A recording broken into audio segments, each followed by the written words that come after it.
అస్సలాముఅలైకుం. నమస్తే అందరికీ. Welcome to Mahi's vlogs. ఈరోజు ఎర్లీ మార్నింగే నేను మా మమ్మీ పనులైతే స్టార్ట్ చేసేసామండి.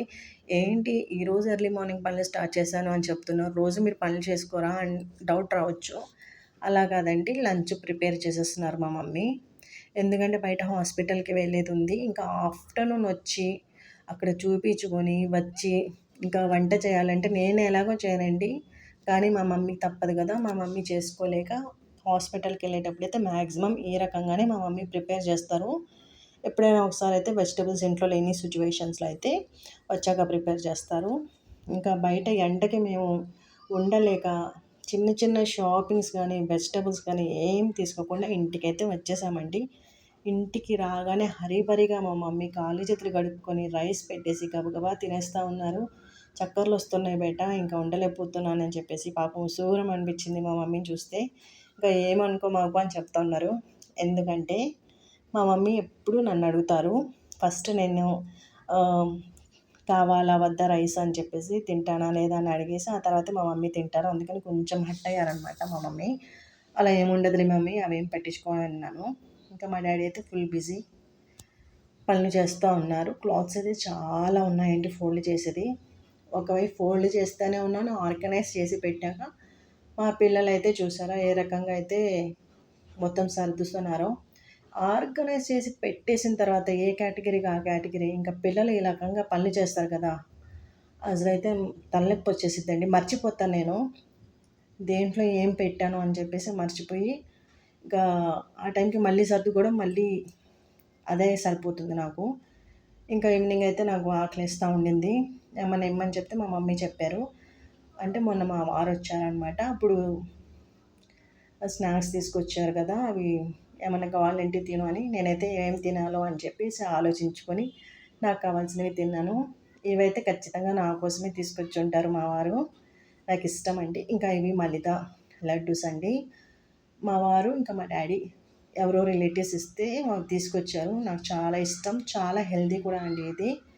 ఖచ్చితంగా మ్యాక్సిమం తింటేనే బాగుంటుంది. హెల్దీ లడ్డు కాబట్టి చాలామంది చేసుకోలేరు ఆ లడ్డూస్, అందుకని రిలేటివ్స్ చేసిస్తారు ఇచ్చేవాళ్ళు, లేకపోతే ఏం లేదండి. ఇంకా ఈవినింగ్ అయింది, చాయ్ పెట్టేశాను. ఇప్పుడిప్పుడే వాతావరణం కొంచెం లైట్గా చల్లబడుతుందండి. అందుకని హాట్గా చాయ్ పెట్టేసి అయితే ఇచ్చాను. కాసేపు రెస్ట్ తీసుకున్నానండి. ఎంత హాట్గా ఉందో అసలు. విజయవాడలో కూడా ఫుల్ ఎండలండి. నూజివీడులో కూడా బాగా హీట్గా ఉందైతే వెదర్ అయితే. ఇంకా మీరుండే ప్లేసెస్లో హీట్గా ఉందా అండి, ఎలా ఉంది ఎండలు చెప్పండి నాకు. ఈరోజు ఆలు కర్రీ ఎలా ప్రిపేర్ చేయాలో నేను చెప్తానండి. ఇది ఫ్రై కాదు, కాకపోతే మనం కర్రీలా కలుపుకొని తినొచ్చు, సైడ్ డిష్గా కూడా తినొచ్చండి. బాగుంటుంది, పుల్కాలకు కూడా బాగుంటుంది, రైస్లో కూడా బాగుంటుంది. ముందుగా కడాయిలో ఆయిల్ వేసి ఉల్లిపాయలు పచ్చిమిరపకాయలు వేసుకోండి. ఉల్లిపాయలు కొంచెం ఎక్కువ తీసుకున్నాను నేను. మంచిగా ఫ్రై చేయాలండి ఉల్లిపాయల్ని. పచ్చిమిరపకాయలు నేను కొంచెం ఎక్కువ వేసాను, ఎందుకంటే తర్వాత కారం తక్కువ వేస్తాను కాబట్టి నేను పచ్చిమిరపకాయలు ఎక్కువ వేసాను. మంచిగా కలుపుకోవాలి. కొంచెం ఉల్లిపాయలు బాగా వేగిన తర్వాత మనం దీంట్లోకి అల్లం వెల్లుల్లి పేస్ట్ వేసుకోవాలండి. అల్లం వెల్లుల్లి పేస్ట్ పచ్చివాసన పోయేంత వరకు మనం ఫ్రై చేసుకోవాలి. అల్లం వెల్లుల్లి పేస్ట్ మంచిగా వేగాలండి. ఈలోపు ఉల్లిపాయలు కూడా మంచిగా గోల్డెన్ బ్రౌన్ కలర్లోకి అయితే వచ్చేస్తాయి.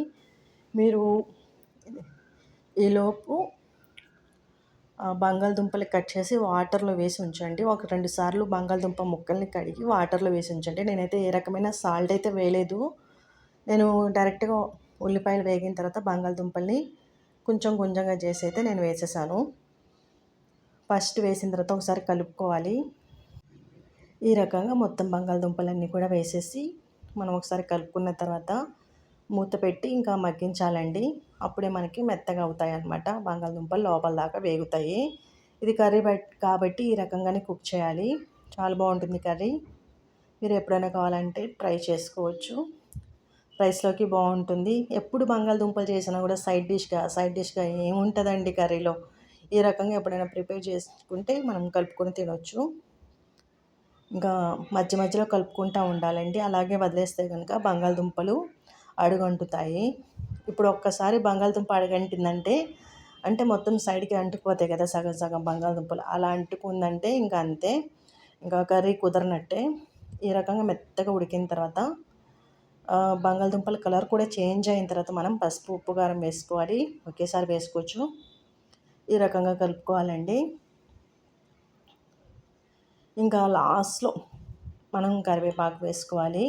సిమ్‌లో పెట్టి పసుపు, ఉప్పు, కారం పచ్చివాసన పోయిన తర్వాత కరివేపాకులు వేసి ఈ ఆకులన్నీ కూడా క్రిస్పీగా అయ్యేంత వరకు మనం కుక్ చేయాలి.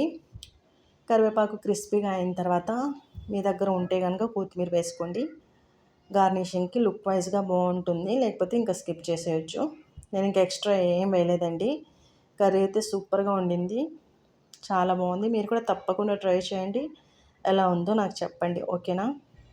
ఇంకా